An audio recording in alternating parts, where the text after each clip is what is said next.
শাস্ত্রমতে প্রতি মাসে কৃষ্ণপক্ষের চতুর্দশী তিথিতে পালিত হয় শিবরাত্রি, আর ফাল্গুন মাসের চতুর্দশী তিথিতে পালিত হয় মহাশিবরাত্রি।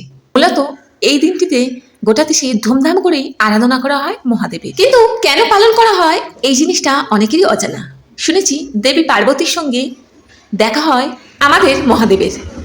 ফাল্গুনের এই তিথিতেই পার্বতীকে বিয়ে করে ফের সংসারী হয়েছিলেন শিব বাবা, অর্থাৎ ফাল্গুনের কৃষ্ণ চতুর্দশী তিথিতে এক হয়েছিলেন শিবশক্তি।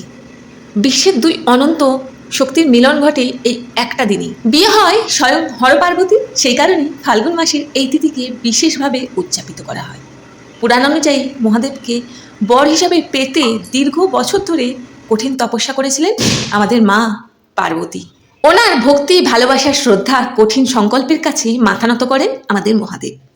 বিশ্বাস তাই এই দিন উপোস করে সঠিক নিয়মব্রত পালন করলে মনের মতো সঙ্গী পাওয়া যায়। যুগ যুগ ধরে সেটাই অনেকের কুমারী কন্যারা এটাই মেনে এসেছে। এই দিনকে উপোস করে ব্রত করতে হয়। সিদ্ধ চালের ভাত কিংবা আমিষ অবশ্যই খেতে নেই। আতপ চাল সিদ্ধ করে সেই ভাত খেতে হয় এবং ময়দার তৈরি খাবারও খাওয়া যায় বলে নাকি।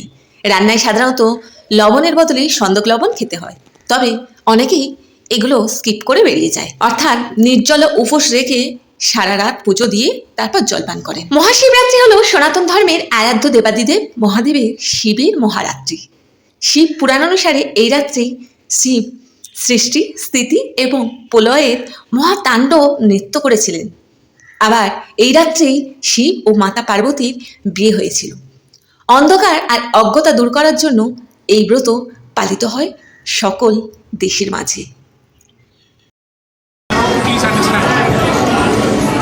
People waiting outside, please keep moving. Please move fast. Please keep moving, please. Please keep moving actually. Can you please keep moving?